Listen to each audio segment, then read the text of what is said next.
Tag-init pa pero ilang lugar sa Mindanao ang nalubog na sa baha kasunod ng matinding buhos ng ulan.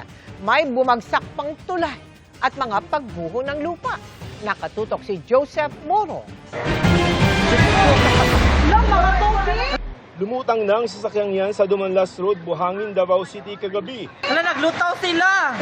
Tumirik ito matapos subukan ng driver na suungin ng mataas na baha. Napilitan na lumabas mula sa bintana ang driver at isang pasahero bago sila umakyat sa bubong ng sasakyan. Ligtas na sila matapos tulungan ng ilang residente.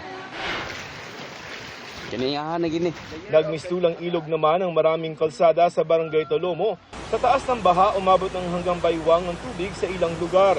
Pinasok na rin ng tubig ang mga bahay ng National Housing Authority o NHA. Pagsikat ng araw, makapal na putik at mga sirang gamit ang bumungad sa mga residente. Isod kaya mong sitwasyon karon diri sa Purok 38 kay unsa mi oras tulog, wala mi mga bugas, abo mga rep, mga TV, wala tanan.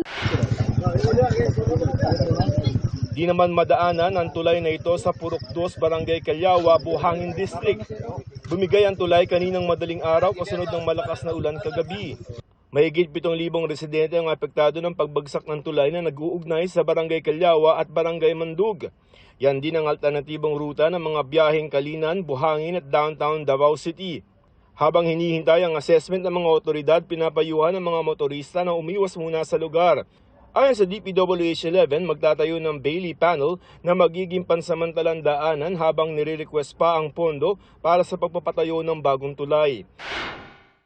Natagpuan namang lumulutang malapit sa kanyang bahay sa New San Isidro, Barangay Buhangin ang katawan ng isang 21 anyos na lalaki.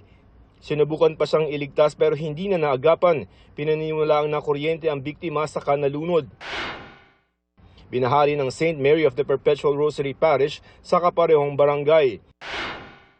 Sa Barangay Matina, Pangi, nasayang ilang sako ng bigas at feeds matapos mababad sa baha. Gumuho naman ng lupa sa isang subdivision sa Barangay Kabantian. Bagamat walang casualty, isang kotse, motor at gate ng isang bahay ang nasira. Naranasan din ang masamang panahon sa Maguindanao del Norte.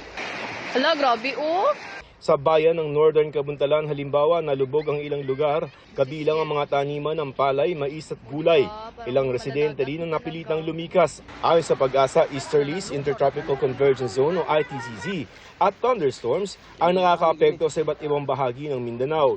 Yan din ang nagpapaulan ngayong araw sa ilang bahagi ng North Cotabato. Dahil rito pinag-iingat ng PDRMO ang mga residenteng nakatira sa gilid ng bundok at ilog na mag-ingat at maging alerto. Joseph Morong, Nakatutok 24 Oras.